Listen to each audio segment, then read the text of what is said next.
নমস্কার বন্ধুরা, তিতলির ইচ্ছেডাঙায় অনেক দিন পর আপনাদেরকে স্বাগত জানাই। বেশ কিছু কারণবশত প্রায় অনেক মাস কেটে গেছে নানান ব্যস্ততায়। শরীরে নতুন অতিথি আসার আগমনের খবর পাওয়ার পর থেকেই শুধুমাত্র ওর সুরক্ষার জন্য বাড়ি আর ডিউটি, এছাড়া আর তেমন কোথাও বেরোনো হয়নি। কিন্তু আমাদের মতো ভ্রমণ পিপাসী মনকে কি আর বাড়িতে আটকে রাখা যায়? তাই মন চাইছে প্রাণ খুলে নিঃশ্বাস নিতে। সেই মতো ডক্টরের পারমিশন নিয়ে 7 মাস শুরু হতে বাড়ির সবাই মিলে একসাথে অনেক দিন পর আবার সবাই বেরিয়ে পড়লাম।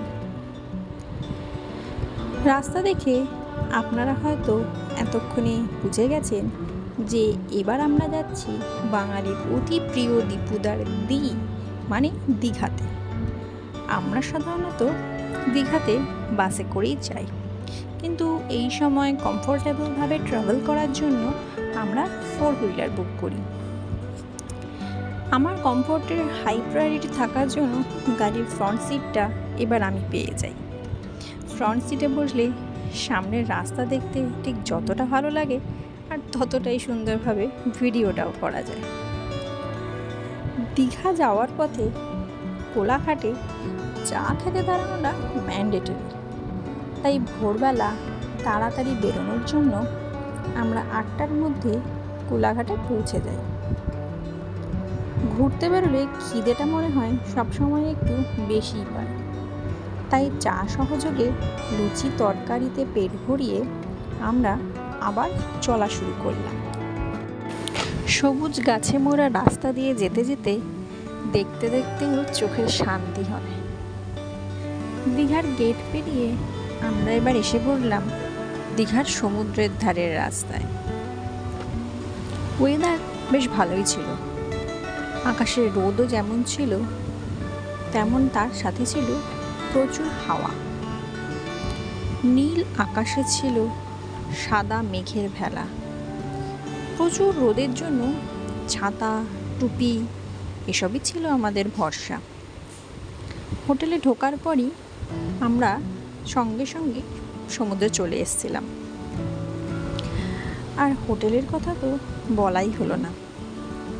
দীঘা ঢুকতেই মেইন রোডের উপর এই বলাকা হোটেলে আমরা রুম নিয়েছিলাম, কারণ এটা ছিল রাস্তার একদম ঠিক ওপরে, আর সমুদ্রে আসার যে মেন রাস্তা তার ঠিক অপোজিটে, তাই বেশি হাঁটতেও হচ্ছিল না।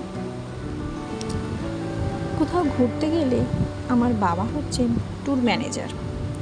কোনো জায়গায় গিয়ে নতুন জায়গায় যাওয়ার খোঁজ করা বাবাই ঠিক করে। তাই লাঞ্চ করে আমরা ঝটপট বেরিয়ে পড়লাম বাবা ভূষণ্ডেশ্বর টেম্পলের উদ্দেশ্যে। দীঘা আমরা হয়তো এতবার এসেছি, কিন্তু এই জায়গায় কখনোই আসা হয়নি। বাবা ভূষণ্ডেশ্বর হলেন এশিয়ার সবচেয়ে বড় শিবলিঙ্গ। এটা 12 ফিট লম্বা আর 14 ফুট চওড়া। এর অর্ধেক শুধু দেখা যায়, বাকি অর্ধেক মাটির তলায়। এটি সামান্য ডান দিকে হেলা অবস্থায় আছে।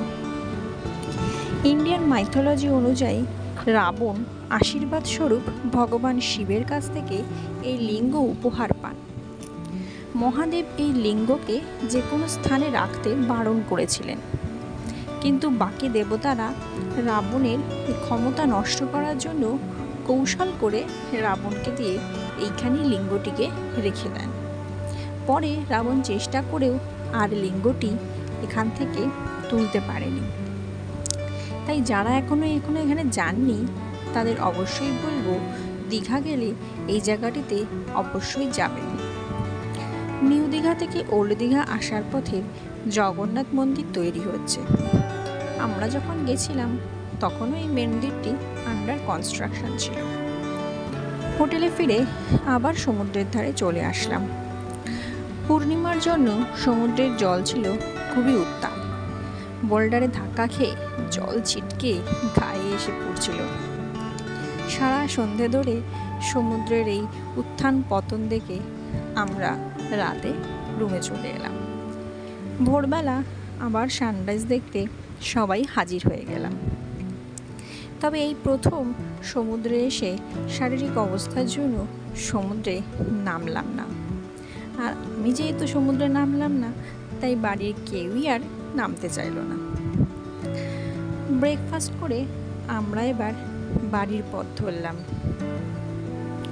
ফেরার পথে কোলাঘাটে লাঞ্চ করতে দাঁড়ালাম এক্সপ্রেস ইন রেস্টুরেন্টে। এখন কোথাও ঘুরতে গেলে যদি কোলাঘাট দিয়েই বাড়ি ফেরা হয়, তাহলে এখানেই লাঞ্চ করতে আমরা ঢুকে থাকি। নতুন অতিথিকে সঙ্গে নিয়ে এই একদিনের দীঘা ট্যুরটা আমাদের সবার মনে থাকবে।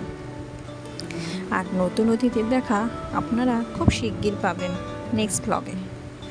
তাই ভালো থাকুন, সুস্থ থাকুন আর ঘুরতে থাকুন।